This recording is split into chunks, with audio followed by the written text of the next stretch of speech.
मैं अब माननीय ग्रामीण विकास एवं पंचायती राज मंत्री श्री गिरिराज सिंह जी से अनुरोध करता हूं कि वे माननीय प्रधानमंत्री जी एवं अन्य गणमान्य अतिथियों का औपचारिक स्वागत करें। प्रधानमंत्री जी बहुत बहुत धन्यवाद।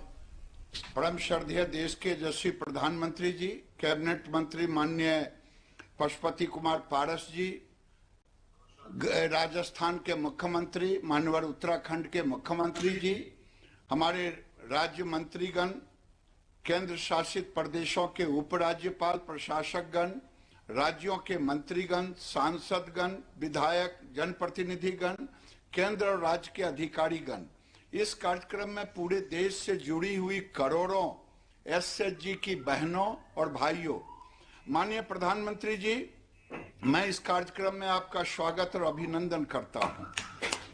माननीय प्रधानमंत्री जी, आप देश की आधी आबादी के सशक्तिकरण के लिए निरंतर प्रयासरत रहे हैं। आपने गांव गरीब, विशेषकर बहनों के आत्मनिर्भर बनाने के लिए कई योजनाएं चला रहे हैं। उज्ज्वला जैसा योजना जो करोड़ों महिलाओं के आंसुओं को से धुएं से मुक्ति मिली। प्रधानमंत्री आवास योजना ये बहनों को एक सशक्तिकरण का माध्यम बना। स्वच्छ भारत मिशन के तहत शौचालय, मुफ्त बिजली कनेक्शन और बेटी बचाओ बेटी पढ़ाओ तो आपका मुख्य अभियान रहा। उसके साथ साथ पिछले साल जब कोरोना आया, कोरोना काल में हमारी बहनों के घरों में उस समय से लेकर के आने वाले दीपावली और छठ पर्व तक 80 करोड़ से ऊपर बहनों के घरों में मुफ्त राशन भी पहुंचाने का काम आप कर रहे हैं प्रधानमंत्री जी। इस कड़ी में दीनदयाल अंत्योदय योजना जो राष्ट्रीय ग्रामीण आजीविका मिशन के तहत आपने गांव की गरीब महिलाओं के सपनों को उड़ान देने का काम किया है। एसएचजी आज 80% गांवों तक पहुंच गया है। प्रधानमंत्री जी, मैं आपको एक बात का ध्यान दिलाना चाहूंगा कि बहनों ने आप पर जो भरोसा किया है उसका एक हमारे सामने आंकड़े उपस्थित हुए हैं। 2013-14 में ये मात्र 2 करोड़ 35 लाख बहनें एसएचजी में थी, लेकिन आपने उनको जो भरोसा दिया, आज 7 करोड़ 66 लाख बहनें जुड़ी हुई हैं। और केवल बहनें जुड़ी नहीं, आपने उन्हें बैंकों से ऋण की उपलब्धता भी की। वो उपलब्धता 13-14 में 80,000 करोड़ था प्रधानमंत्री जी। आज की तारीख में 3,85,000 करोड़, जो लगभग 4 गुना से भी अधिक है प्रधानमंत्री जी। और आपके ई गवर्नेंस जिसकी चर्चा आप हर समय करते हैं, इन बहनों ने उसका अनुकरण किया। 2013-14 में इनका एनपीए 9.58% था, 9.58, जो आज आपके नेतृत्व में, आपके निर्देशन में वो घट करके 2.83 हुआ प्रधानमंत्री जी। आज विभिन्न प्रकार के कृषि एवं कृषि आधारित उद्यमों से जुड़ करके अपने आर्थिक विकास में उत्साह पूर्वक लगी हैं। माननीय प्रधानमंत्री जी, आज पूरे देश की करोड़ों बहनें आपको सुनने के लिए आतुर हैं। 4 करोड़ से ऊपर बहनें इस सुनने के लिए आतुर हैं। हमारी बहनें आपके दिशा निर्देशन में चल रहे आत्मनिर्भर भारत को एक आर्थिक क्रांति में बदलने का काम कर रही हैं। मैं पुनः माननीय प्रधानमंत्री जी को इस कार्यक्रम के लिए धन्यवाद देना चाहूंगा। भविष्य में भी उनका मार्गदर्शन हमें यूं ही मिलता रहे, इसी आशा के साथ अपनी वाणी को विराम देता हूं। जय हिंद, जय भारत। स्वयं सहायता समूह की बहनों ने आर्थिक और सामाजिक जीवन में गत 7 वर्षों में उल्लेखनीय उपलब्धियां हासिल की हैं। इन उपलब्धियों को दर्शाता हुआ एक लघु चित्र आपके सामने प्रस्तुत है।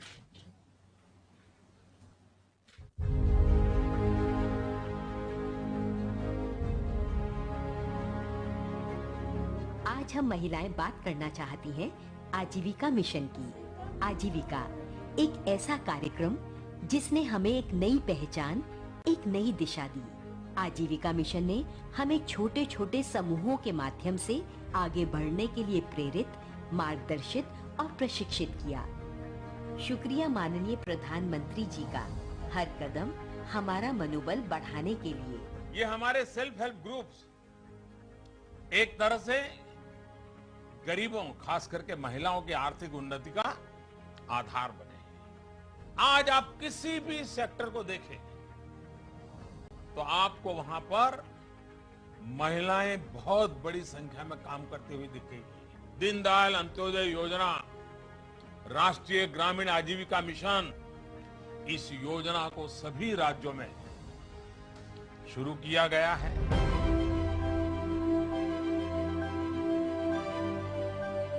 एक बार जो हमारी आजीविका यात्रा शुरू हुई तो देखते ही देखते गति पकड़ गई। एक एक कर महिलाएं जुड़ती गईं, समूह बढ़ते गए, अवसर मिले, आत्मविश्वास जागा, समूह की शक्ति का एहसास हुआ, आगे बढ़ने के रास्ते खुले तो लिए गए ऋण का भुगतान भी समय पर होने लगा।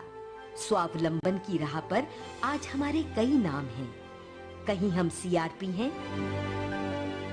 कहीं बैंक सखी, कहीं पशु सखी, तो कहीं कृषि सखी हैं। आज समूह में खेती करते हुए महिला किसानों को अपनी एक नई पहचान मिली है। ग्रामीण क्षेत्रों की महिलाएं अब पत्रकारिता से भी जुड़ गई हैं और आजीविका ग्रामीण एक्सप्रेस योजना के तहत अपने वाहन भी संचालित कर रही हैं। हाँ, स्टार्टअप ग्राम उद्यमिता कार्यक्रम के तहत महिलाएं कुशलता के साथ अपने उद्योग भी चला रही हैं। सरकार ने हम महिलाओं की शक्ति और क्षमता दोनों को बखूबी समझा है। नतीजा, सरकार के जन सरोकार से जुड़े कार्यक्रमों में हमें भागीदार बनाया जा रहा है। समूहों की महिलाएं पंचायती राज व्यवस्था में अहम भूमिका निभा रही हैं। मोबाइल, टैबलेट, कंप्यूटर, इंटरनेट, ये सब प्रगति की राह पर हमारे साथी हो गए हैं। डिजिटल इंडिया के साथ साथ हम भी डिजिटल हो गई हैं। सपने अब सपने नहीं रहे, साकार हो रहे हैं। ऐसे जैसे हमारे पंख लग गए हों। हम उन्मुक्त उड़ान भर रही हैं, विकास के खुले गगन में।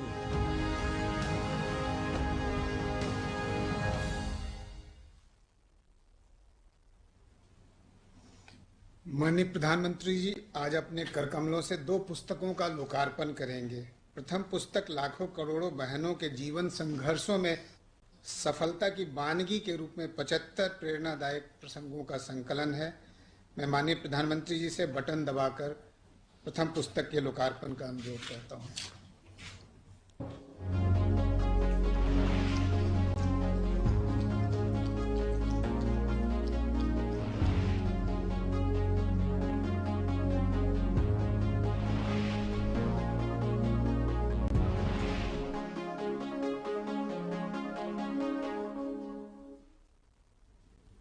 दूसरी पुस्तक हर बहन को रोजगार उपलब्ध कराने के माननीय प्रधानमंत्री जी की परिकल्पना को पूरा करने हेतु कृषि क्षेत्रों में अधिकतम आजीविका के सृजन विषयक रोड मैप है। मैं माननीय प्रधानमंत्री जी से बटन दबाकर इस पुस्तक के भी लोकार्पण का अनुरोध करता हूं।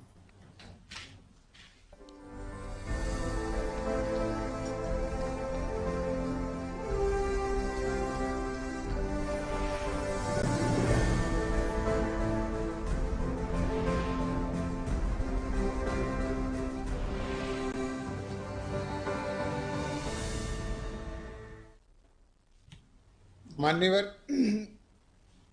खाद्य प्रसंस्करण उद्योग मंत्रालय आपकी प्रेरणा से सूक्ष्म खाद्य उद्यमों के औपचारीकरण का एक कार्यक्रम चला रहा है, जिसके तहत एसएचजी बहनों को बीज पूंजी उपलब्ध कराई जाती है। मैं उक्त मंत्रालय के माननीय मंत्री श्री पशुपति कुमार पारस जी से अनुरोध करता हूं कि वे इस अवसर पर अपना आशीर्वचन दें। जी सर। माननीय प्रधानमंत्री जी श्री नरेंद्र मोदी जी, माननीय मंत्री गिरिराज बाबू, माननीय मुख्यमंत्री राजस्थान, माननीय मुख्यमंत्री उत्तराखंड, माननीय राज्य मंत्रीगण एवं सचिव और अन्य पदाधिकारीगण, भाई और बहनों, आप सभी को मेरा नमस्कार। पीएमएफएमई योजना की शुरुआत पिछले साल आत्मनिर्भर भारत अभियान के तहत की गई थी। इसका केंद्र बिंदु एक जिला एक उत्पाद है। इस योजना में महिलाओं के सशक्तिकरण का खास ध्यान रखा गया है मैं इसके लिए माननीय प्रधानमंत्री जी का आभार व्यक्त करता हूं। पूरे देश के जिस जिले में जिस उत्पाद से संबंधित सूक्ष्म उद्योग अच्छा काम कर रहा है, उन उत्पादकों को केंद्रित करने के लिए वहां काम करने वाले सूक्ष्म उद्योग को कच्चे माल खरीद से विपणन तक का सहायता प्रदान मंत्रालय द्वारा किया जा रहा है। आज इस योजना के अंतर्गत प्रधानमंत्री जी द्वारा खाद्य प्रसंस्करण क्षेत्र में काम कर रही स्वयं सहायता समूह की 7,500 महिलाओं को 40,000 रुपये प्रारंभिक पूंजी के तौर पर कुल 25 करोड़ रुपये से बढ़ाकर यह आंकड़ा 40 करोड़ तक पहुंच गया है। खाद्य प्रसंस्करण मंत्रालय के इस योजना के तहत महिलाओं को सहायता देने का यह पहला कदम है। महिलाएं इसका इस्तेमाल कैपिटल, छोटे मशीन तथा नए औजार इत्यादि खरीदने के लिए कर सकती हैं। इससे उनके उत्पाद की गुणवत्ता एवं उत्पादन में बढ़ोतरी होगी। PMFYM योजना में जो महिलाएं अपने उद्योग को बढ़ाना चाहती है, इसके लिए 35% की दर से अनुदान भी दिया जा रहा है। इसके लिए अधिकतम अनुदान की राशि 10 लाख रुपये निश्चित की गई है। यदि स्वयं सहायता समूह भी अपने उद्योग को बढ़ावा देना चाहता है तो उनको भी सरकार क्रेडिट लिंक्ड ग्रांट से 35% की सहायता देगी। इस योजना में मार्केटिंग और ब्रांडिंग का भी प्रावधान है। इसके अंतर्गत राज्य सरकार या राज्य क्षेत्र स्तर के उत्पाद को कॉमन मार्केटिंग और ब्रांडिंग में ला सकते हैं। इसके लिए मंत्रालय द्वारा 50% सब्सिडी का प्रावधान है। पैकेजिंग एवं गुणवत्ता के साथ उत्पाद उपभोक्ताओं को बेचने पर अधिक मूल्य मिलेगा और उद्यमियों को आय बढ़ेगी। इस स्कीम में प्रशिक्षण पर भी जोर दिया गया है। प्रशिक्षण के जरिए उत्पाद की अच्छी पैकेजिंग करने, FSSAI के गुणवत्ता का पालन करने और अच्छी मशीन का उपयोग करने आदि की जानकारी दी जाएगी। मुझे आशा है कि PMFYME योजना से देश में महिला उद्यमों की आय में काफी वृद्धि होगी, साथ ही लोगों को रोजगार का अवसर भी मिलेगा। मैं ये उम्मीद करता हूँ कि इस योजना खाद्य प्रसंस्करण क्षेत्र में नया कीर्तिमान स्थापित करेगा। जय हिंद, जय भारत।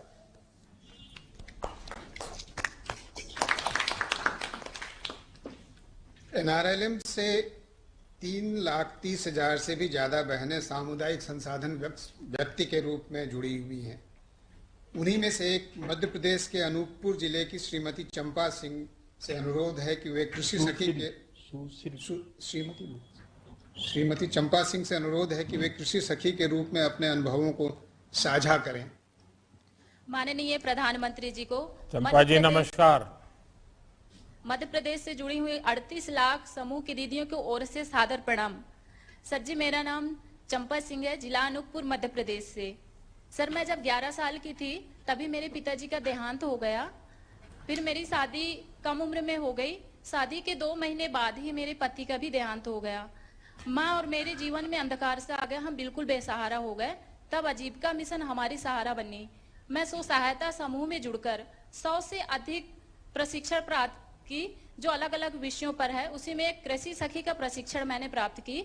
सर, मैं उत्तर प्रदेश, हरियाणा, पंजाब, मध्य प्रदेश में 5,500 महिला किसानों को जैविक खेती पर मैं प्रशिक्षण दी हूँ। स्व सहायता समूह से मैंने 75,000 की लोन ली। मुख्यमंत्री स्वरोजगार योजना से मैं 1 लाख की लोन ली। 1,75,000 की कृषि किसान सेवा केंद्र, जिसमें कि सर जैविक खाद, जैविक कीटनाशक, निमास्त, ब्रह्मास्त्र, अग्नियास्त्र, ये सब जैविक हैं सर, जो हमारे घर में गाय के खाए हुए शेष बचे होते हैं उससे हम बनाते हैं। पहले मैं और मेरी माँ इतना हम नहीं कमा पाते थे। साल में 40-50 हजार कमाना हमारे लिए मुश्किल होता था। उससे हमारी घर की खर्च नहीं चल पाती थी। आज 2 से 2.5 लाख 3 लाख लगभग मैं 1 साल में कमा लेती हूँ और मेरी घर की खर्चा भी बहुत अच्छी चलने लगी है। सर, आपका जो सपना है आत्मनिर्भर भारत बनाने का, हम समूह के सभी दीदी आपके इस सपने को आत्मनिर्भर भारत बनाने के लिए साकार करेंगे। चंपा जी, बहुत बढ़िया ढंग से आपने सारा ब्यौरा दिया और आपने जीवन में कुछ करके दिखाया है। चंपा जी, आपने बताया कि आपने कृषि संबंधी ट्रेनिंग ली है। जी सर। इस ट्रेनिंग से आपको क्या फायदा हुआ और उस ट्रेनिंग को लेके जैसे आपने बताया 4-5 राज्यों में जाकर के आपने लोगों को प्रेरित किया, उसका परिणाम क्या मिला है? सर मेरे को इस ट्रेनिंग से ये फायदा हुआ कि मैं बेरोजगार थी, एक तो मुझे रोजगार प्राप्त हुआ। मेरे घर की स्थिति अच्छी नहीं थी, मेरी स्थिति सुधर गई, मुझे एक आय की साधन मेरी बन गई। और जो 3-4 राज्यों में मैंने जो प्रशिक्षण दी उससे कम लागत में ज्यादा उपज होने लगी। और फिर जो सर हम बाजार से खाद खरीद के लाते थे, कीटनाशक खरीद के रासायनिक लाते थे, तो वो हमारे खेतों में उर्वरता शक्ति कम करती थी, वो हमारे जीवन को भी, शरीर को भी नुकसान पहुंचाता था। आज खेत में एक उर्वरता शक्ति बढ़ गई है। अच्छा, मुझे जो बताया गया कि एनपीएम नॉन पेस्टिसाइड मैनेजमेंट से एक ऐसे विषय की दुकान खोली। एक तो गांव में इस प्रकार की दुकान करना ये भी बहुत बड़ी बात है। इसका विचार कैसे आया आपको? सर मेरी दुकान बाजार में है, वो बाजार में जो हर सप्ताह और हर दिन लगी रहती है, वहाँ आसपास के किसान लोगों को, आने जाने वालों को मेरी दुकान में दिखती है। और हर समूह में, हर गांव में सबको पता है कि चंपा ने जैविक खेती कृषि की दुकान भी खोली है, किसान सेवा केंद्र। आप परिवार में, आर्थिक रूप में या समाज में पहले की तुलना में, जैसा आपने कहा पहले 50,000 रुपया बड़ा मुश्किल से मिलता था, आप 3-4 लाख रुपया कमा रही हो, और राज्यों में क्या और महिलाएं या और किसान आपके पास खुद आकर के सीखना चाहते हो, समझना चाहते हो और वो अपने खेतों में इसको लागू करते हो? ऐसी चीजें होकर के आपके प्रति एक सम्मान का भाव भी बना होगा, आपको खुद को भी बहुत बड़ा गर्व होता होगा। क्या अनुभव आता है? जी सर मेरे ये अनुभव है, पहले मेरी कोई पहचान नहीं थी, लेकिन कृषि सखी बनने के बाद में एक बड़ी पहचान बन गई मेरी। और जो लोग मुझे नहीं जानते थे, आज कृषि सखी के नाम से मेरी परिचय है। सभी लोग आके मेरे यहाँ जैविक खेती कैसे करना है, जैविक कीटनाशक कैसे बनाना है, ये लोग आके जब मुझे पूछते हैं, गांव के लोग, और फोन भी आता है सर मेरे पास दूसरे राज्यों से, तो मुझे बहुत खुशी महसूस होती है कि मुझसे दूसरे राज्य से लेके अपने प्रदेश के भी दीदी सभी फोन लगा के पूछते हैं, तो बहुत ही खुशी महसूस हो रही है सर। चंपा जी, आपने दिखा दिया है कि जब हमारी नारी शक्ति कुछ करने को ठान ले तो कैसे बदलाव ला सकती है। अब आप खुद तो सक्षम है, आप अपने गांव और दूसरे राज्यों की महिलाओं का भी सशक्तिकरण कर रही हैं। मेरा मानना है कि जब नारी सशक्त होती है, परिवार ही नहीं, पूरा समाज और देश सशक्त होता है। आप इसका एक जीता जागता उदाहरण है, बहुत बड़ा उदाहरण है। और धन्यवाद चंपा जी, मैं एक सुझाव दूंगा आपको। पिछली बार मैंने मन की बात में एक छोटा सा विषय रखा था। उड़ीसा के जंगलों में रहने वाले एक पहले मजदूरी करने वाले भाई, उन्होंने क्या किया, जो गांव में खाने वाली चीजें हैं उसकी उन्होंने ऑनलाइन उसकी रेसिपी वगैरह उसके संबंध में सारी चीजें लगना शुरू किया और धीरे धीरे धीरे वो बहुत बड़ी सेलिब्रिटी बन गए। क्या आप कुछ ऑनलाइन ये जैविक खेती का अभियान चला सकती हो अपनी मंडली के द्वारा, ताकि लोग ऑनलाइन आए, सीखे, समझे और आप भी उनसे संवाद करती रहें? तो टेक्नोलॉजी का उपयोग करने का एक अगला चरण आप कर सकती हैं। जी सर, बिल्कुल। चलिए, मेरी आपको बहुत शुभकामनाएं हैं और मैं मध्य प्रदेश सरकार को भी कहूंगा कि वो आपको ये ऑनलाइन करने में मदद करें। सर, ये ब्रह्मास्त्र कीटनाशक है जो मेरे द्वारा बनाई गई है। सर, ये जैविक खाद है जो अपनी दुकान में बेचती हूँ सर। सर, मेरे प्रदेश के, मध्य प्रदेश के सभी बहनों के ओर से आपको सादर प्रणाम। बहुत बहुत धन्यवाद, आपको बहुत शुभकामनाएं। स्वयं सहायता समूहों के आजीविका संवर्धन हेतु उन्हें औपचारिक उद्यमों के रूप में गठित किया जा रहा है। बुंदेलखंड के 5 जिलों में दुग्ध उत्पादन क्षेत्र में महिलाओं का उद्यम बालिनी मिल्क प्रोड्यूसर कंपनी वर्ष 2019 में गठित किया गया था। उसके बोर्ड की सदस्यों में से एक श्रीमती उमा कांति पाल से मैं अपने अनुभवों को बांटने का अनुरोध करता हूं। उमा कांति जी नमस्ते। माननीय प्रधानमंत्री जी, आपको मेरा नमस्कार, मेरी समूह की दीदियों को भी प्रणाम। मेरा नाम उमा कांति पाल, मैं ग्राम बांकी, ब्लॉक सुमेरपुर और जनपद हमीरपुर की हूँ। मैं बल्नी मिल्क प्रोड्यूसर कंपनी में डायरेक्टर पद पर हूँ। मेरे साथ 6 बहनें हैं, उसमें से 25,000 बहनें जुड़ी हैं, जिसमें से कंपनी हमारी 601 गांव में 5 जनपदों में कार्य कर रही है और मेरे 70,000 लीटर प्रतिदिन दूध हमारा एकत्रित होकर जाता है, जिसमें से 110 करोड़ का कारोबार और 100 करोड़ का भुगतान महिलाओं को हुआ और 3 करोड़ का लाभ हुआ। उमा कांति जी, सबसे सर। पहले तो मैं आपको प्रणाम करता हूं, क्योंकि जो आप बता रही हैं इतना बड़ा प्रभावी बात बता रही हैं और आपने एक मिल्क प्रोड्यूसर कंपनी बनाई है और 25,000 बहनों को आप जोड़ रही है।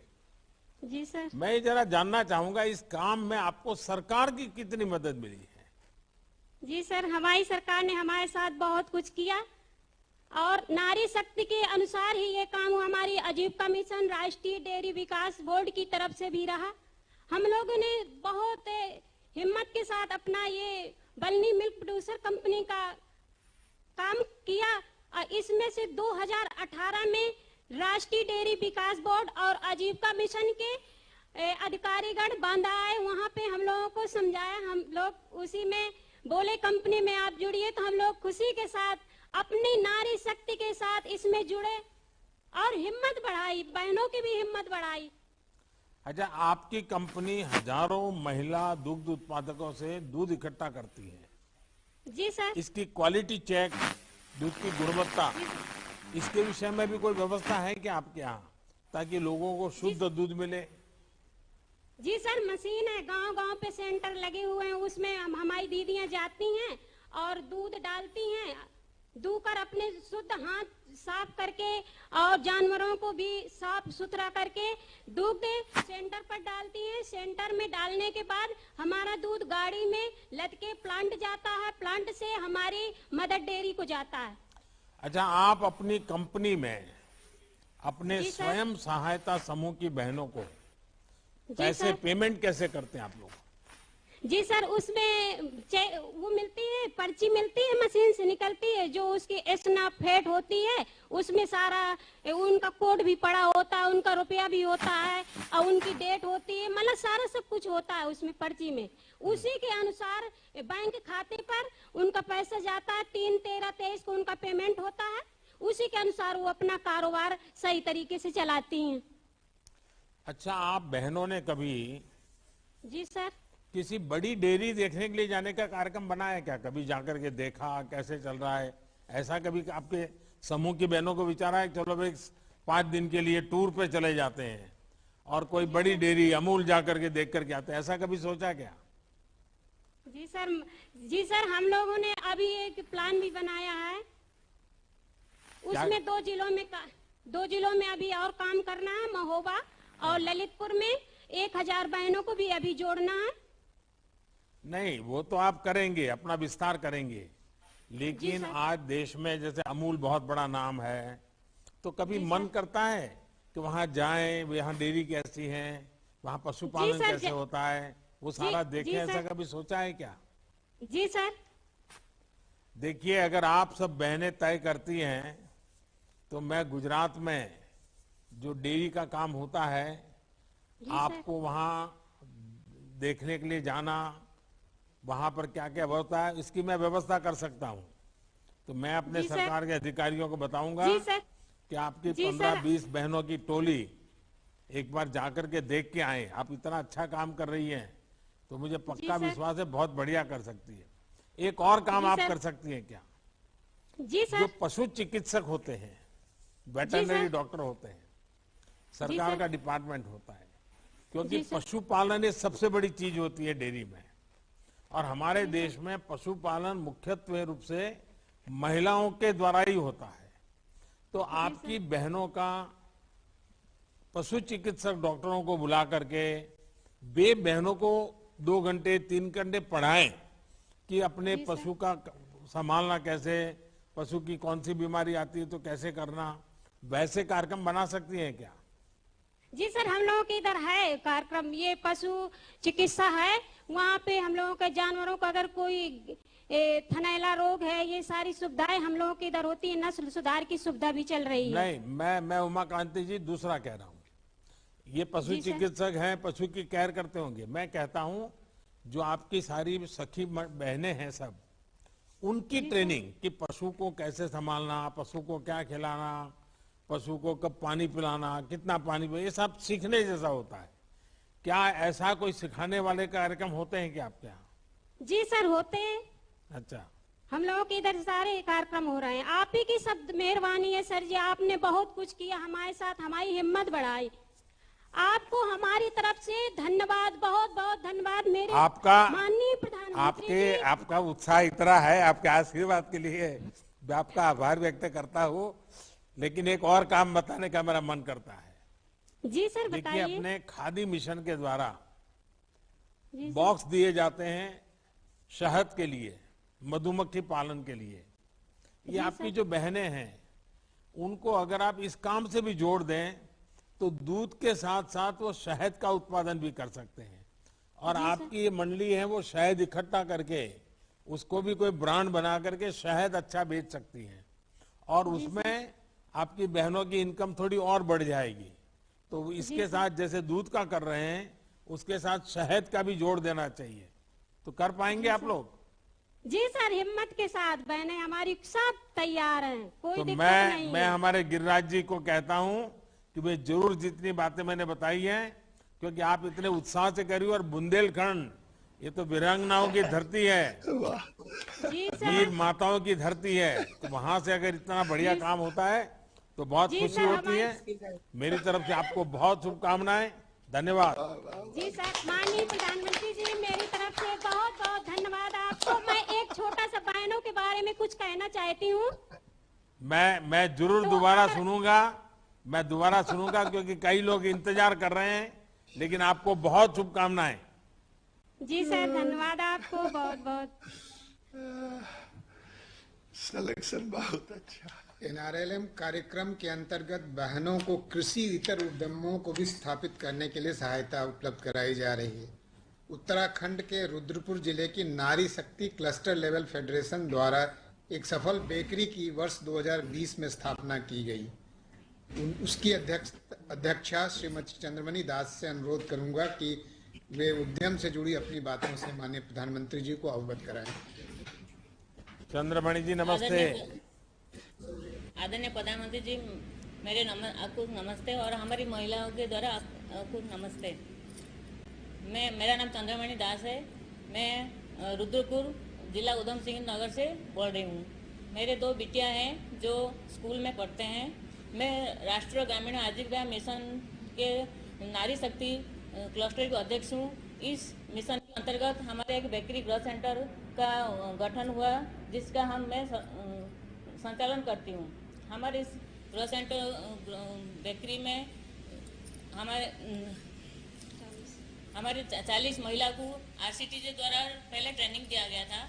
तो उसमें हमें जैसे बेकरी प्रोडक्ट, बंद और रस और केक वगैरह सिखाया गया था। तो हमें भी बिस्किट भी बनाना सिखाया, जो हमें मंडुवे के आटा और मक्के, जौ और सोयाबीन के आटा से हमने बनाया। तो ये जैसे लोगों को बहुत पसंद आया, तो हेल्दी भी है और टेस्टी भी है। तो हमारे आंगनबाड़ी केंद्र से हमको ऑर्डर मिला है कि हमें छोटे छोटे बच्चे, जो 3 से 6 साल बच्चे को हम इसको प्रोवाइड करेंगे। तो हमें इसमें हमको पहले 88,000 बिस्किट का ऑर्डर मिला था, जो हमें अच्छे से पूरा करा। तभी हम जुलाई में हमको 55,000 बिस्किट पैकेट का ऑर्डर मिला है। जो हमारे टोटल टर्नओवर अभी तक 89,32,000 है। और हमारा जो सारे खर्चा काट के हमको 10,30,000 का प्रॉफिट भी मिला है। आगे हम ये सोच रहे जैसे और हमारे समूह की महिला हैं, हमने एक मिनी ट्रक खरीदी करा जिससे हम एक फूड ट्रक में कन्वर्ट करा है, जो हमारी जो रुद्रपुर सिटी में स्कूल वगैरह में टिफिन व्यवस्था के करेंगे। चंद्रमणि जी, आपकी जो प्रोडक्ट है उसका कोई ब्रांड नेम बना है क्या? एक नाम से जाना जाता है क्या सर? जी सर, मल्टीग्रेन कुकीज सर, ये अच्छा, हिलांस का है सर। तो ये जो आप वहाँ तो बाहर बड़े तीर्थ यात्री भी आते हैं, क्या उनके अंदर ये पॉपुलर है, लोग खरीदते हैं, खाते हैं? सर बहुत पसंद करते हैं हमारे बिस्किट को। और अपने गांव भी ले जाते हैं? जी सर। अच्छा चंद्रमणि जी, आप बताइए कि इस पूरी यात्रा में आपको सरकार की कितनी मदद मिली?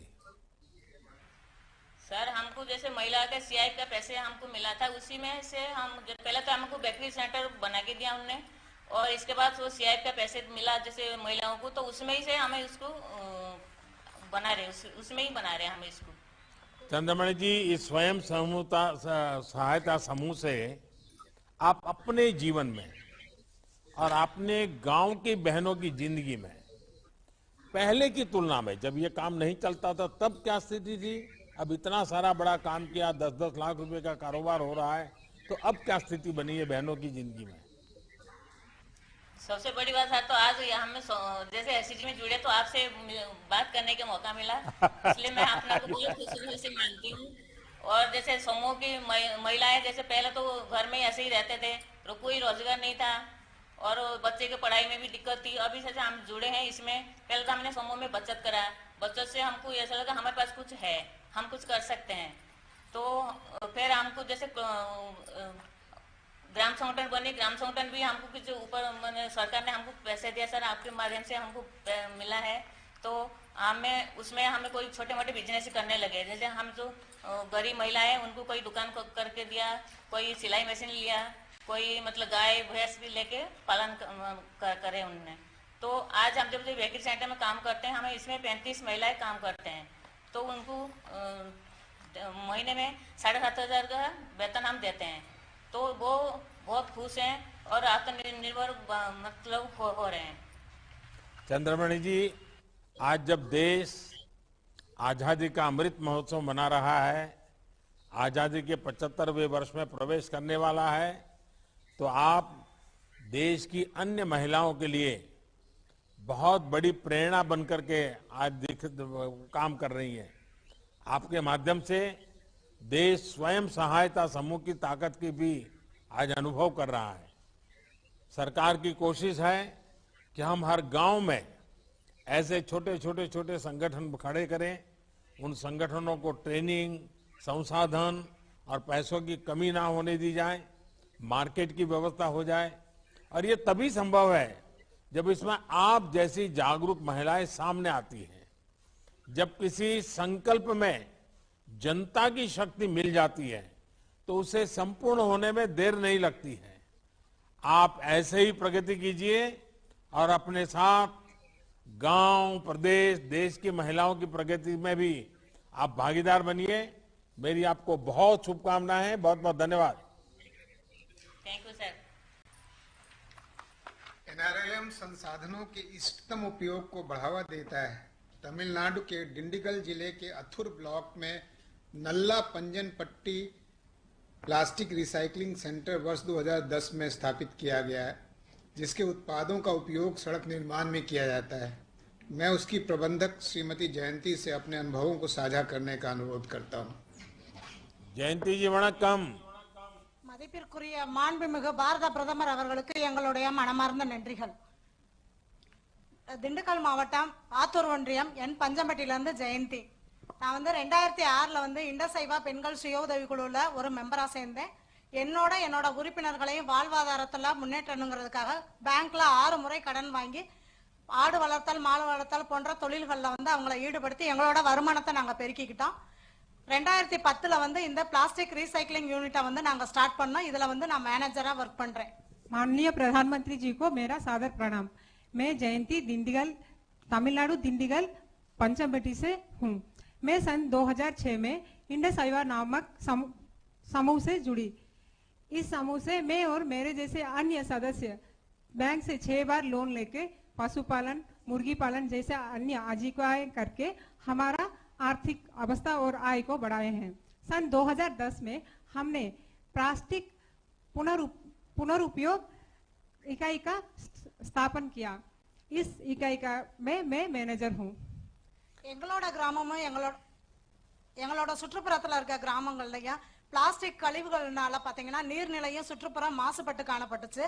இதை நாங்க வந்து எஸ்ஆர்எல்எம் உதவியோட இந்த யூனிட்டை வந்து 2010 நாங்க ஒரு 36 பெண்களை கொண்டு அமைச்சிருக்கோம். இதற்கு முதலீடா வந்து பாத்தீங்கன்னாக்க ஒரு ஷட்டரிங் மிஷின், ஒரு கிளீனிங் மிஷின், ஒரு மெல்டிங் மிஷின், 3 மிஷினை வந்து 5 லட்சம் ரூபாய் முதலீட்டுல நாங்க வாங்கி இந்த யூனிட்டை நாங்க ஸ்டார்ட் பண்ணோம்.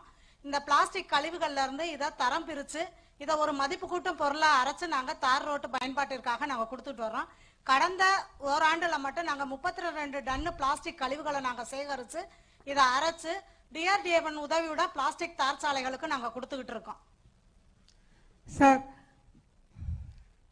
सर 2010 में हमने ये प्लास्टिक रिसाइकिल यूनिट का स्थापना की। हमारे गांव प्लास्टिक वातावरण समस्या के लिए हानिकारक है। हमारे गांव और आसपास के जल इकाई का भी प्रदूषित करने लगा। हमें आजीविका मिशन ने सुझाव दी कि हम इस प्लास्टिक के कचरे से कुछ मूल्यवर्धन कर सके। उनके सुझाव के अनुसार हमने 5 लाख रुपए से इस यूनिट को स्टार्ट किए हैं। हमें प्लास्टिक कटाई का मिशन, आजीविका मिशन के अनुदान थी।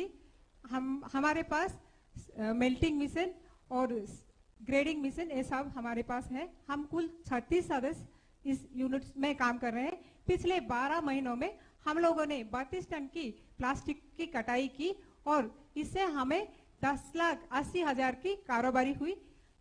अब तक हम जितने भी प्लास्टिक कटाई की है वो सब डीआरडी को भेजे हैं, जो सड़क निर्माण के लिए उपयोग किया जाता है। 1 கிலோ பிளாஸ்டிக் கழிவுகளை வந்து கிலோ நாங்க 5 ரூபாய்னு எடுக்கிறோம். அதை தரம் பிரிச்சு சுத்தம் பண்ணி 30 ரூபாய்க்கு நாங்க தார் ரோடு பயன்பாட்டிற்காக கொடுத்துட்டு வர்றோம். கடந்த நாங்க யூனிட் ஆரம்பிச்சல இருந்து இது வரைக்கும் 102 டன் வந்து பிளாஸ்டிக் கழிவுகளை நாங்க சேகரிச்சு 30 லட்சம் ரூபாய்க்கு நாங்க வந்து உற்பத்தி செஞ்சு விற்பனை செஞ்சிருக்கோம். இதனால வந்து எங்களுடைய யூனிட்ல இருக்கவங்களுக்கு நிரந்தர வேலை வாய்ப்பும் வருமானமும் கிடைக்கிறதுனால எங்களுடைய வாழ்வாதாரமும் எங்களுடைய கிராமமும் சுகாதாரம் அடைஞ்சிருக்கு. எங்களுக்கு இந்த வாய்ப்பை அளித்த பிரதமர் அவர்களுக்கும் எங்களுடைய தமிழக அரசிற்கும் மனமார்ந்த நன்றியை தெரிவித்துக் கொள்கிறோம். सर हम ये प्लास्टिक को 1 किलो 5 रुपए के भाव में हम खरीदते हैं और इसका पूरा प्रोसेसिंग के लिए 15 रुपया खर्चा होता है। हम 1 किलो 30 रुपए के भाव में बेचते हैं। अब तक की हमारी जितनी भी प्लास्टिक हम लोगों ने कटाई की है वो कुल 102 टन है।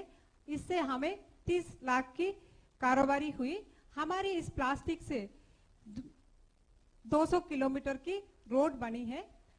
इसके द्वारा हमारे सदस्यों को प्रतिदिन 400 के हिसाब में महीने में 8,000 मिल रही है। हमें इस अवसर प्रदान करने के लिए आपको और हमारी तमिलनाडु राज्य सरकार को बहुत बहुत धन्यवाद। जयंती जी, सबसे पहले तो मेरी तरफ से आपको और आपकी सभी सखियों को, सभी आपकी साथी बहनों को मेरी तरफ से बहुत बहुत बधाई। हाँ, आप तमिल में बोलिए, आप तमिल में उनको समझाइए, माइक पर ही बोलिए तमिल में ताकि बाकी सब बहनें भी सुने। பிரதமர் சார் உங்க எல்லாருக்கும் வந்து நன்றி சொல்றாங்க. இந்த வாய்ப்பளித்த பிரதமர் அவர்களுக்கும் தமிழ்நாடு அரசுக்கும் எங்களுடைய நன்றிகள். सर बोलिए सर। आप हिंदी में बताइए क्या बताया। नहीं, ये आपका फिर से धन्यवाद कर रही हैं। अच्छा, देखिए, एक तो आपने इतना बड़ा महत्वपूर्ण काम किया है कि पूरे देश के अंदर इस प्रकार के सखी मंडल के लोग कर सकते हैं। आपने सब कूड़े कचरे से प्लास्टिक इकट्ठा किया, प्रोसेस किया, 200 किलोमीटर तक के रोड बनाए और 30 लाख रुपए का कारोबार किया। ये अपने आप में बहुत बड़ा काम किया है। पर्यावरण और प्रगति को एक साथ लेकर कैसे चला जा सकता है, इसका आपने बड़ा उदाहरण प्रस्तुत किया है। प्लास्टिक प्रोसेसिंग यूनिट का विचार ये आपके मन में कैसे आया? यानी थोड़ा ये टेक्निकल काम है, इंडस्ट्री जैसा है, तो ये कैसे आया आपके मन में? எங்களோட கிராமத்துல தூய்மை பாரத இயக்கத்தின் மூலம் நாங்க எல்லா வீடுகளுக்கும் உறுப்பினர்களுக்கு வந்து கழிவறை கட்டி கொடுக்கும் பணியை தான் முதல்ல நாங்க ஆரம்பிச்சு தூய்மை கிராம விருது எங்க பஞ்சாயத்துல நாங்க வாங்கினோம். அதோட தாக்கம் தான் எங்களுக்கு பிளாஸ்டிக் கழிவுகள் வந்து எங்க பார்த்தாலும் இருக்கிறது வந்து நீர்நிலையும் விவசாயத்தையும் பாதிப்பதனால இந்த பிளாஸ்டிக் கழிவுகளை மறுசுழற்சிக்கு கொண்டு வரணுங்கிற ஒரு நோக்கத்துல தான் நாங்க இந்த யூனிட்டையே ஸ்டார்ட் பண்ணோம். सर हमें ये सुझाव आजीविका मिशन ने दिए थे, उसकी सुझाव से ही हम लोगों ने, उनकी ट्रेनिंग से ही हम लोगों ने ये यूनिट बनाया।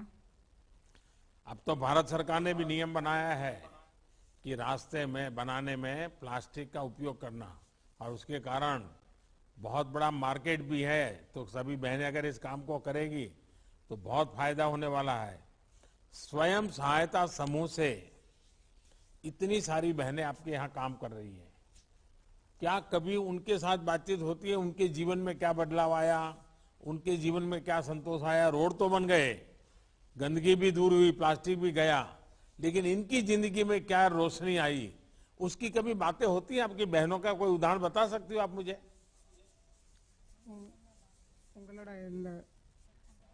இந்த பிளாஸ்டிக் இதுல சேர்ந்தனால அவங்க வாழ்வாதாரம் எப்படி இருக்கு, உங்களோட சேர்ந்தவங்களோட வாழ்வாதாரம் எப்படி இருக்கு? எங்களோட சேர்ந்தவங்க வந்து ஆரம்பத்துல வந்து கூலி வேலைக்கு போய்கிட்டு இருந்தவங்க இன்னைக்கு வந்து இந்த யூனிட்ல வந்து நாங்க ஒரு தொழிலாளியாவும் இருக்கோம், இந்த யூனிட்டுக்கு நாங்க முதலாளியாவும் ஆயிருக்கோம். எங்களுக்கு பெண்களாகி எங்களுக்கு கையில வருமானம் இருக்கிறதுனால எங்களோட குழந்தைகளோட படிப்பு செலவு, பொருளாதார முன்னேற்றம் எல்லாத்தையும் நாங்களே பாத்துக்கிறதுனால எங்களோட வாழ்வாதாரம் பெரிய இருக்கு. सर इससे हम पहले तो हमारे कुछ काम धंधा कुछ नहीं था, अब तो हम महीने में 8,000 कमाते हैं, इससे हमारा घरेलू खर्चा सब होता है और हमारा बच्चे लोगों का फीस भी हम भर सकते हैं। पहले तो हम किसी पर निर्भर थे, अब तो हम किसी पर निर्भर नहीं है। हम जो हम अब जयंती जी, आपका स्वयं सहायता समूह और उसके सदस्य पर्यावरण की बहुत बड़ी रक्षा कर रहे हैं, और मुझे बताया गया है कि आपके प्रोसेस किए गए प्लास्टिक से करीब, जैसे आप बता रही थी कि 200 किलोमीटर की सड़क बनी है। ये छोटी बात नहीं है। अगर ऐसे ही हर गांव ठान ले तो हम प्लास्टिक से होने वाले प्रदूषण को बहुत कम कर पाएंगे। मेरी तरफ से जयंती जी आपको, आपकी सभी साथी बहनों को मेरी तरफ से बहुत बहुत शुभकामनाएं। धन्यवाद। वणक्कम। धन्यवाद सर, धन्यवाद। दीनदयाल उपाध्याय ग्रामीण कौशल कार्यक्रम के तहत 11 लाख युवाओं को प्रशिक्षण और 7 लाख को रोजगार दिलाया गया है। मैं मणिपुर की सुश्री जोयसी देवी, जो वर्तमान में मेदांता अस्पताल गुड़गांव में स्टीवर्ड के रूप में काम कर रही हैं, से अनुरोध करूंगा कि वे मणिपुर के चूड़ा चांदपुर से अब तक की यात्रा एवं भविष्य की योजनाओं पर प्रकाश डालें। जोयसी नमस्ते। नमस्ते सर, मेरा नाम निथौजम जोयसी देवी है। मैं मणिपुर के चुरचांदपुर जिले डी फाइलिन गांव की रहने वाली हूँ। मेरा पिता एक कंस्ट्रक्शन वर्कर है और मेरा माँ एक गृहिणी है।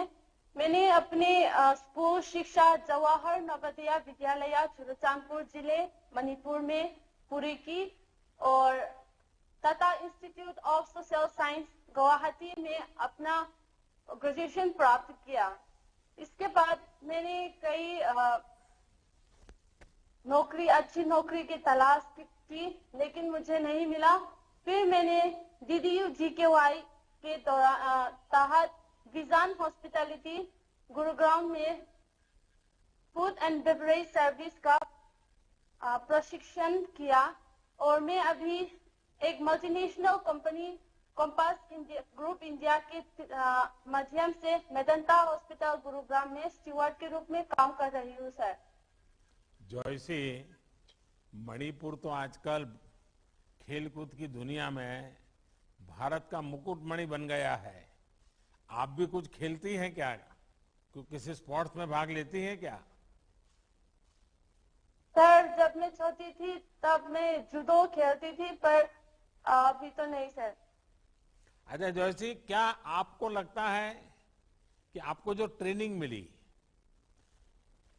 उसने, क्योंकि कहाँ मणिपुर और कहीं कहाँ गुरुग्राम और कहाँ से कहाँ आपकी दुनिया बदल गई, तो आपको क्या लगता है, आपकी जीवन की यात्रा को आप कैसे देखती हैं? सर मुझे यहाँ ट्रेनिंग पूरी करने के बाद बहुत सारे ट्रेनिंग के बीच में भी सर बहुत सारे एक्सपोजर मिला है 5 स्टार होटल में, जैसे हायर पैलेस, हिल्टन होटल में एक्सपोजर भी मिला है। और इसके साथ साथ ट्रेनिंग के बीच में ऑन ट्रेनिंग प्रैक्टिकल भी किया है। और ट्रेनिंग के बाद मुझे बहुत सारे अवसर भी मिला है। दुबई में भी मुझे ऑफर मिला है सर। दुबई में light by food private limited के रेस्टोरेंट में अवसर मिला है, पर लेकिन मुझे वहाँ यात्रा प्रतिबंध खुलने के बाद ही जा पाऊंगी सर। अच्छा, जैसे आप नॉर्थ ईस्ट और देश भर की ग्रामीण इलाकों में रहने वाली जो हमारी बेटियां हैं, उनको क्या संदेश दे सकती हो, क्या कहना चाहेगी?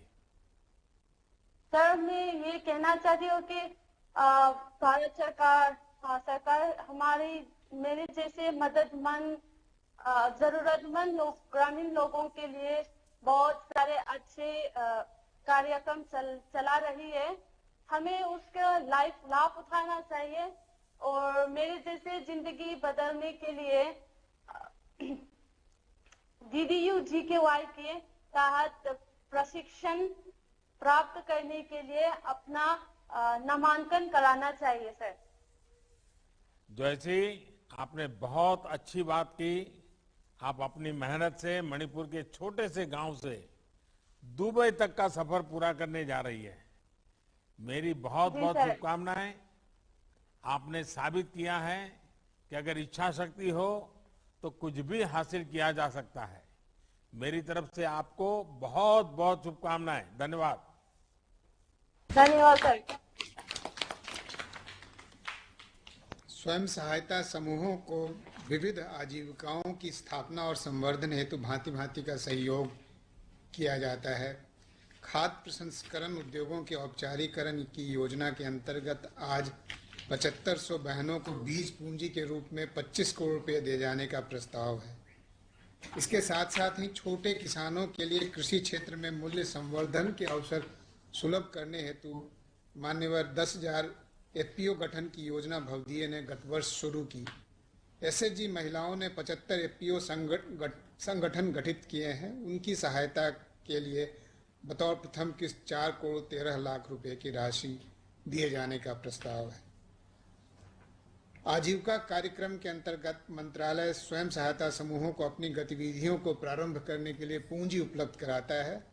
30 राज्यों एवं संघ शासित क्षेत्रों की 4,07,000 SHG संघों को 1625 करोड़ रुपए की राशि आज पूंजी सहायता के रूप में दिए जाने का प्रस्ताव है। मैं माननीय प्रधानमंत्री जी से अनुरोध करता हूं कि वे बटन दबाकर उक्त राशियों की विमुक्त करें।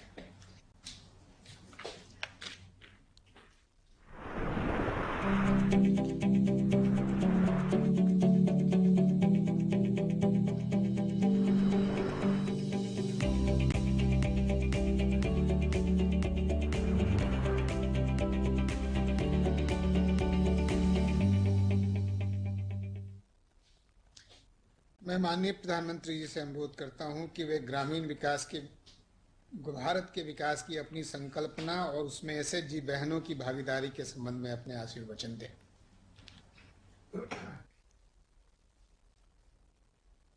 नमस्कार। आज जब देश अपनी आजादी का अमृत महोत्सव मना रहा है तो ये आयोजन बहुत अहम है। आने वाले वर्षों में आत्मनिर्भर भारत को, हमारी आत्मनिर्भर नारी शक्ति एक नई ऊर्जा देने वाली है। आप सबसे बात कर करके आज मुझे भी प्रेरणा मिली है। आज के इस कार्यक्रम में उपस्थित केंद्रीय मंत्रिमंडल के मेरे सहयोगी गण, राजस्थान के आदरणीय मुख्यमंत्री जी, राज्य सरकारों के मंत्रीगण, सांसद विधायक साथी, जिला परिषद के चेयरमैन और सदस्यगण, देश की करीब करीब 3 लाख लोकेशन से जुड़ी सेल्फ हेल्प ग्रुप की करोड़ों बहनें और बेटियां, अन्य सभी महानुभाव, भाई और बहनों, अभी जब मैं स्वयं सहायता समूहों से जुड़ी बहनों से बातचीत कर रहा था तो उनका आत्मविश्वास मैं अनुभव करता था। आपने भी देखा होगा उनके अंदर आगे बढ़ने की ललक कैसी है, कुछ करने का जज्बा कैसा है, ये वाकई हम सबके लिए प्रेरक है। इससे हमें देश भर में चल रहे नारी शक्ति के सशक्त आंदोलन के दर्शन होते हैं।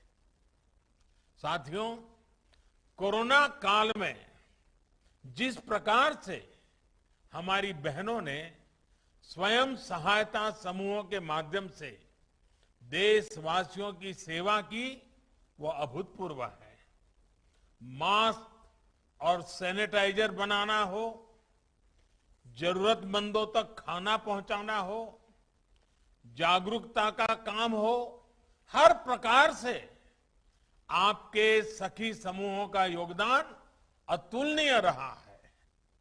अपने परिवार को बेहतर जीवन देने के साथ साथ देश के विकास को आगे बढ़ाने वाली हमारी करोड़ों बहनों का मैं अभिनंदन करता हूं। साथियों, महिलाओं में उद्यमशीलता का दायरा बढ़ाने के लिए आत्मनिर्भर भारत के संकल्प में अधिक भागीदारी के लिए आज बड़ी आर्थिक मदद जारी की गई है। फूड प्रोसेसिंग से जुड़े उद्यम हो, महिला किसान उत्पादक संघ हो या फिर दूसरे सेल्फ हेल्प ग्रुप, बहनों के ऐसे लाखों समूहों के लिए 1600 करोड़ रुपए से अधिक की राशि भेजी गई है। रक्षाबंधन से पहले जारी इस राशि से करोड़ों बहनों के जीवन में खुशियां आए, आपका कामकाज फले फूले, इसके लिए आपको मेरी बहुत बहुत शुभकामनाएं। साथियों, स्वयं सहायता समूह और दीनदयाल अंत्योदय योजना आज ग्रामीण भारत में एक नई क्रांति ला रही है और इस क्रांति की मशाल महिला सेल्फ हेल्प समूहों से संभव हुआ है और उन्होंने संभाल करके रखी है। बीते 6-7 वर्षों में महिला स्वयं सहायता समूहों ने के आंदोलन और तेज हुआ है। आज देश भर में लगभग 70 लाख सेल्फ हेल्प ग्रुप है, जिनसे लगभग 8 करोड़ बहनें जुड़ी हैं। पिछले 6-7 सालों के दौरान स्वयं सहायता समूहों में 3 गुना से अधिक बढ़ोतरी हुई है। 3 गुना अधिक बहनों की भागीदारी सुनिश्चित हुई है। ये इसलिए अहम है क्योंकि अनेक वर्षों तक बहनों की आर्थिक सशक्तिकरण की उतनी कोशिश ही नहीं की गई थी जितनी होनी चाहिए थी। जब हमारी सरकार आई तो हमने देखा कि देश के करोड़ों बहनें ऐसी थी जिनके पास बैंक खाता तक नहीं था, वो बैंकिंग सिस्टम से कोसों दूर थी। इसलिए हमने सबसे पहले जनधन खाते खोलने का बहुत बड़ा अभियान शुरू किया। आज देश में 42 करोड़ से अधिक जनधन खाते हैं। इनमें से करीब 55% खाते हमारी माताओं बहनों के हैं। इन खातों में हजारों करोड़ रुपए जमा है। अब रसोई के डिब्बे में नहीं, वरना हमें मालूम है ना गांव में क्या करते हैं, रसोई के अंदर जो डिब्बे होते हैं ना, कुछ बच्चे खुद पैसे उसमें रख देते हैं।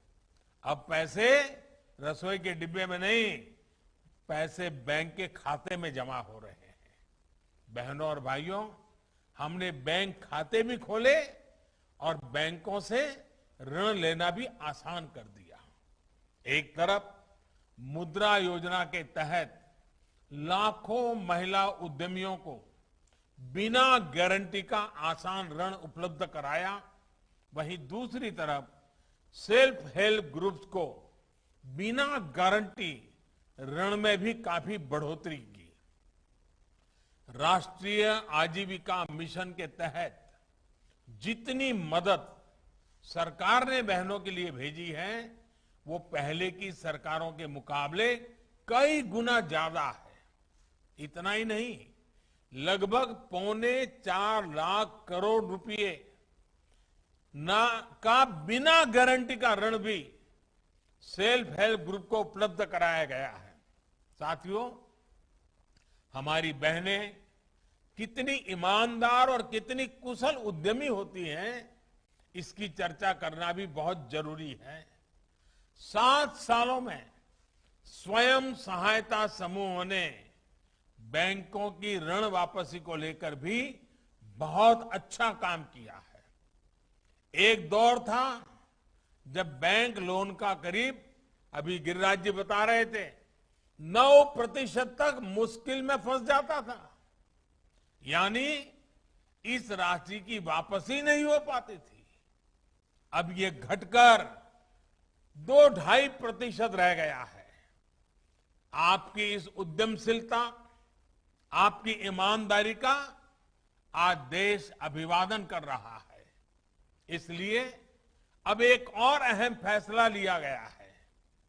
इस सेल्फ हेल्प ग्रुप को पहले जहां 10 लाख रुपए तक का बिना गारंटी का ऋण मिलता था, अब ये सीमा 2 गुनी यानी 20 लाख की गई है। पहले जब आप बैंक से लोन ले जाते थे तो बैंक आपसे अपने बचत खाते को लोन से जोड़ने को कहते थे और कुछ पैसे भी जमा करने को कहते थे। अब इस शर्त को भी हटा दिया गया है। ऐसे अनेक प्रयासों से अब आत्मनिर्भरता के अभियान में अधिक उत्साह के साथ आगे बढ़ पाएगी। साथियों, आजादी के 75 वर्ष का ये समय नए लक्ष्य तय करना और नई ऊर्जा के साथ आगे बढ़ने का है। बहनों की समूह शक्ति को भी अब नई ताकत के साथ आगे बढ़ाना है। सरकार लगातार वो माहौल, वो स्थितियां बना रही है जहां से आप सभी बहनें हमारे गांवों को समृद्धि और संपन्नता से जोड़ सकती हैं।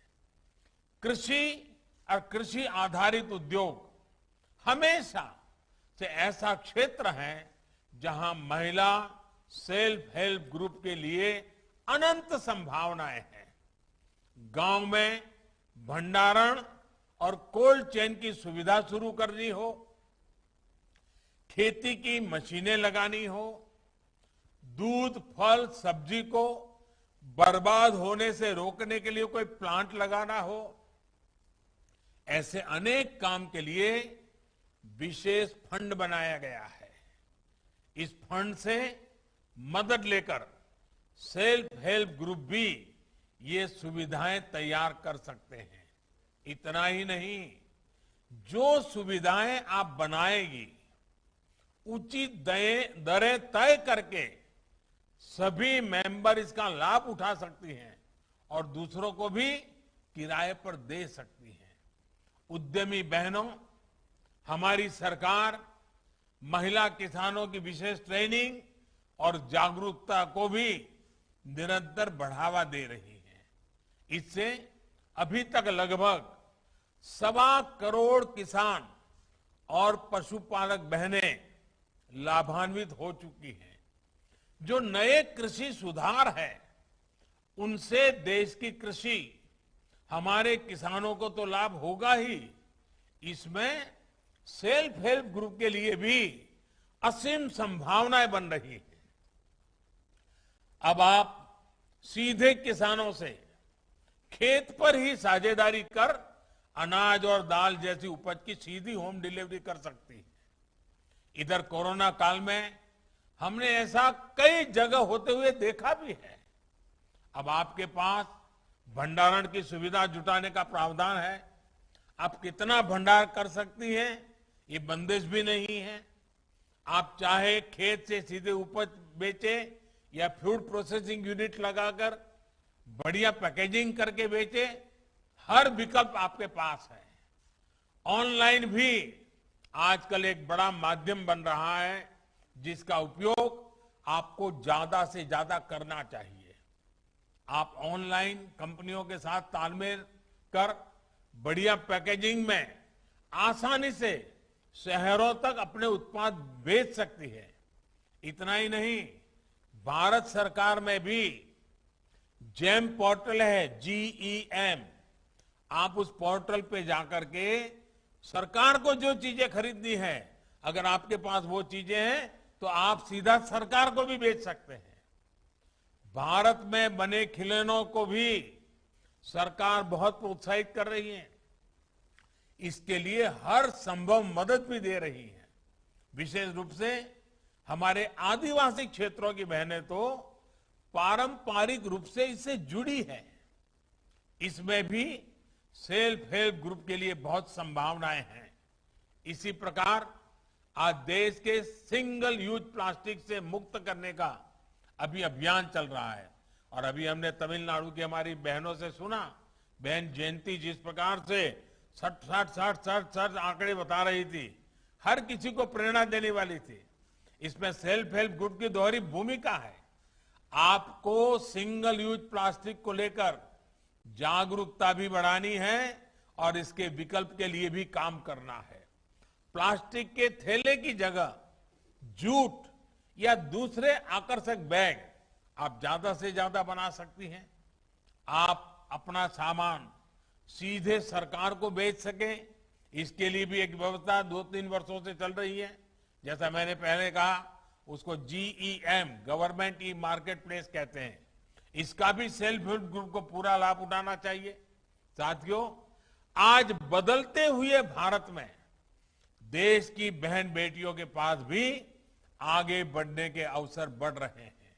घर, शौचालय, बिजली, पानी, गैस जैसी सुविधाओं से सभी बहनों को जोड़ा जा रहा है। बहनों बेटियों की शिक्षा, स्वास्थ्य, पोषण, टीकाकरण और दूसरी जरूरतों पर भी सरकार पूरी संवेदनशीलता से काम कर रही है। इससे न सिर्फ महिलाओं की गरिमा बढ़ी है, बल्कि बेटियों बहनों का आत्मविश्वास भी बढ़ रहा है। ये आत्मविश्वास हम खेल के मैदान से लेकर साइंस, टेक्नोलॉजी और युद्ध के मैदान तक देख रहे हैं। ये आत्मनिर्भर भारत के लिए सुखद संकेत है। इस आत्मविश्वास राष्ट्र निर्माण के इन प्रयासों को अब आपको अमृत महोत्सव भी जोड़ना है। आजादी के 75 वर्ष होने के उपलक्ष्य में चल रहा आजादी का अमृत महोत्सव 15 अगस्त 2023 तक चलेगा। 8 करोड़ से अधिक बहनों बेटियों की सामूहिक शक्ति अमृत महोत्सव को नई ऊंचाई पर ले जाएगी। आप सभी विचार करें कि आपकी आर्थिक प्रवृत्ति तो चल रही है, इतनी बहनों का समूह है, क्या कोई न कोई सामाजिक काम आप हाथ में ले सकती है क्या, जिसमें रुपये पैसों का कारोबार नहीं है, सेवा भाव है? क्योंकि समाज जीवन में इसका बहुत बड़ा प्रभाव होता है।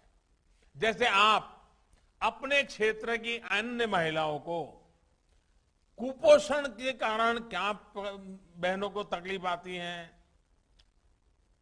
12, 15, 16 साल की बेटियां अगर उनको कुपोषण है तो क्या तकलीफ होती है, पोषण के लिए कैसे जागरूक किया जा सके, क्या आप अपने इस टीम के द्वारा ये अभियान चला सकते हैं?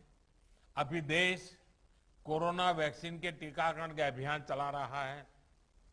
सभी को मुफ्त वैक्सीन लगवाई जा रही है। अपनी बारी आने पर आप भी वैक्सीन लगवाएं और अपने गांव का अन्य लोगों को भी इसके लिए प्रेरित करें। आप अपने गांव में तय कर सकते हैं कि आजादी के 75 साल है, हम कम से कम एक साल में 75 घंटे, मैं ज्यादा नहीं कह रहा हूं, एक साल में 75 घंटे, इस 15 अगस्त से अगली 15 अगस्त तक 75 घंटे हम सभी जो सखी मंडल की बहनें हैं, कोई स्वच्छता का काम करेंगे गांव में, कोई जल संरक्षण का काम करेंगे, अपने गांव के कुएं, तालाब इनकी मरम्मत, इनके उद्धार का अभियान भी चला सकते हैं, ताकि सिर्फ पैसे और इसके लिए समूह ऐसा नहीं, समाज के लिए भी समूह। ऐसा भी हो सकता है क्या?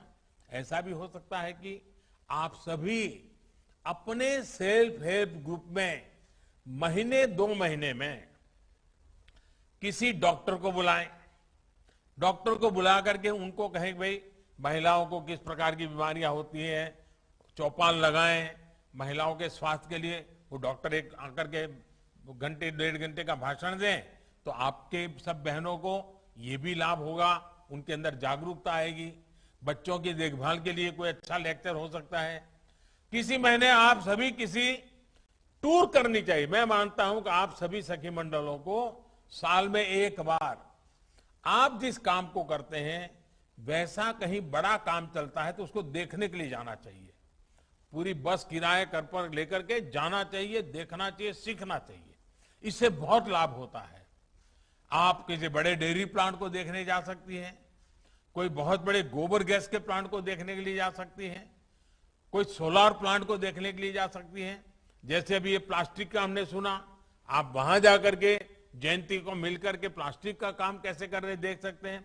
आपने अभी उत्तराखंड में बेकरी का देखा, बिस्कुट का देखा, आपकी बहनें वहां जाकर के देख सकती हैं। यानी ये एक दूसरे का जाना सीखना, और उसमें ज्यादा खर्च नहीं होगा, उसके कारण आपकी हिम्मत बढ़ेगी। इससे आपको जो सीखने को मिलेगा वो भी देश के लिए बहुत महत्वपूर्ण होगा। मेरे कहने का मतलब ये है कि जो काम आप अभी कर रही हैं उसके साथ ही कुछ ऐसे कार्यों के लिए भी समय निकालिए जो समाज को लगे कि हाँ आप उनके लिए कुछ कर रहे हैं, किसी का भला करने के लिए कर रहे हैं, किसी का कल्याण करने के लिए कर रहे हैं। आपके ऐसे प्रयासों से ही अमृत महोत्सव की सफलता का अमृत सब तरफ फैलेगा, देश को इसका लाभ मिलेगा। और आप सोचिए, भारत की 8 करोड़ महिलाओं की सामूहिक शक्ति कितने बड़े परिणाम ला सकती है, देश को कितना आगे ले जा सकती है। मैं तो इन 8 करोड़ माताओं बहनों को कहूंगा, आप ये तय कीजिए, आपके समूह में कोई ऐसी बहन या माता है जिसको लिखना पढ़ना नहीं आता है, आप उसको पढ़ाइए, लिखाइए। बहुत ज्यादा करने की जरूरत, थोड़ा बहुत। देखिए कितना बड़ा सेवा हो जाएगी। उन बहनों के द्वारा औरों को सिखाइए। मैं तो जो आपसे सुन रहा था, ऐसा लग रहा था आपसे भी मुझे बहुत कुछ सीखना चाहिए। हम सबको सीखना चाहिए। कितने आत्मविश्वास के साथ, कितनी कठिन परिस्थितियों में आप आगे बढ़ रहे हैं। जीवन में, व्यक्तिगत जीवन में कितने कष्ट आए, फिर भी आपने हार नहीं मानी और कुछ नया करके दिखाया। आपकी एक एक बात हर देश की माताओं बहनों को ही नहीं, मेरे जैसे लोगों को भी प्रेरणा देने वाली है। आप सभी बहनों के मंगल स्वास्थ्य की कामना करते हुए आने वाले रक्षाबंधन पर्व पर आपके आशीर्वाद बने रहें। आपके आशीर्वाद हमें नया नया काम करने की प्रेरणा दे, निरंतर काम करने की प्रेरणा दे। आपके आशीर्वाद की कामना करता हुआ रक्षाबंधन की अग्रिम शुभकामनाएं देते हुए मेरी वाणी को विराम देता हूं। बहुत बहुत धन्यवाद।